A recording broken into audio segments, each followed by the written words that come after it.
মতিরচিত মঙ্গল সমাচারে 18 অধ্যায় 1 থেকে 5 ও 10। সেই সময় শিষ্যরা যিশুর কাছে এসে প্রশ্ন করলেন, স্বর্গরাজ্যে কে সবচেয়ে বড়?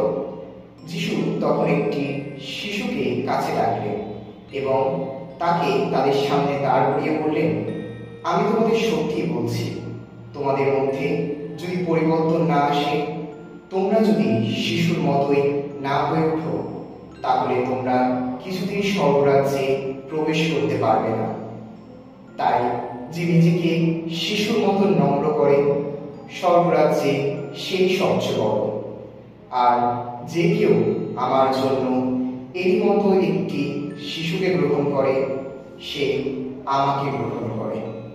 দেখো, তোমরা এই এমন ছোটদের কাউকে যেন অবজ্ঞা করো না কখনো, কারণ আমি তোমাদের বলেই রাখছি, স্বর্গলোকে এদের পালকদূতেরা স্বর্গে বিরাজমান আমার পিতাশ্রী মুখ যে সর্বদাই দর্শন করে থাকে। প্রভুর বাণী।